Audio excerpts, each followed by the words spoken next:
చాలా రోజులు అవుతుంది వీడియో చేయక. ఒక ట్రెడిషనల్ వంటకంతో వచ్చేసాను మరి ఎలా చేసేయాలో చూసేద్దాం. అసలు ఏం వంటకమో చెప్పు ఫస్ట్ అయితే అంటారా? వంకాయ విత్ ఎండు రొయ్యల కర్రీ. చాలా చాలా అద్భుతంగా ఉంటుంది. ఫస్ట్ అయితే ఈ ఎండు రొయ్యల్ని కొంచెం వేడిలో ఫ్రై చేసుకోవాలి, అంటే కొంచెం దోరగా ఫ్రై చేసుకోవాలి.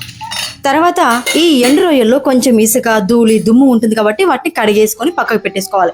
ఆ తర్వాత మనం తీసుకున్న వంకాయని నీట్గా కడిగేసుకొని వాటిని ముక్కలు ముక్కలుగా కట్ చేసి వేసుకోవాలి. అంతకు మునుపు మనం ఒక బాణలో వాటర్ తీసుకొని దాంట్లో కాస్త ఉప్పేసి ఆ తర్వాత మనకు నచ్చిన షేప్లో కానీ మనకు నచ్చిన సైజులో కానీ ఇలా ముక్కలు ముక్కలుగా కట్ చేసుకొని ఆ వాటర్లో వేసుకోవాలి. అప్పుడు వంకాయ కలర్ మారకుండా నల్లగా అవ్వకుండా ఇలా ఫ్రెష్గా ఉంటుంది.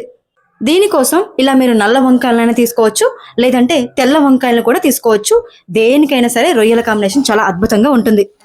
ఫస్ట్ అయితే వంకాయలు బాగా ఫ్రై చేసుకున్న తర్వాత అందులో టమాటో కూడా వేసి ఫ్రై చేసుకొని కాస్త ఉప్పు, అల్లం కూడా వేసి బాగా ఫ్రై అయిన తర్వాత లాస్ట్లో ఇలా కారం వేసుకోవాలి. మనం మామూలుగా మిగతా కర్రీస్ ఎలాగైతే చేసుకుంటామో ఈ కర్రీ కూడా అలాగే చేసుకోవాలి. ఇలా లాస్ట్ వరకు వచ్చిన తర్వాత కారం వేసుకొని ఆ కారం బాగా మగ్గే వరకు కాసేపు మూత పెట్టి మగ్గించుకున్న తర్వాత మళ్ళీ మూత తీసుకొని మనం కడిగేసుకున్న రొయ్యల్ని అందులో వేసుకొని కలిపేసుకొని మళ్ళీ కాసేపు మూత పెట్టుకోవాలి. చాలా ఈజీ ప్రాసెస్ అండి. దీనికంటూ సపరేట్గా వెరైటీ ప్రాసెస్ అయితే ఏమీ ఉండదు. మామూలుగా మనం కర్రీ చేసుకున్నట్టుగా చేసుకొని లాస్ట్లో మనం కడిగేసుకున్న రొయ్యల్ని వేసేసుకోవడమే.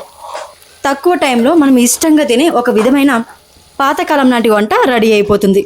ఇప్పుడు దాంట్లో కాస్త వాటర్ వేసుకొని అది మగ్గేలోపు నేను ఇక్కడ మసాలాలు అండ్ దాంతోపాటు కాస్త ధనియాల పొడి, ఎల్లిపాయలు, ఇంకా మీరు ఏమేమైతే కావాలనుకుంటున్నారో అంటే ఓన్లీ మసాలాలకు సంబంధించిన ఐటమ్స్ మాత్రం వేసుకొని బాగా పొడి చేసుకొని ఈ పొడిని, మసాలా పొడిని తీసుకెళ్ళి కర్రీలో వేసుకొని కాసేపు మూత పెట్టించి మళ్ళీ మగ్గించుకోవడమే.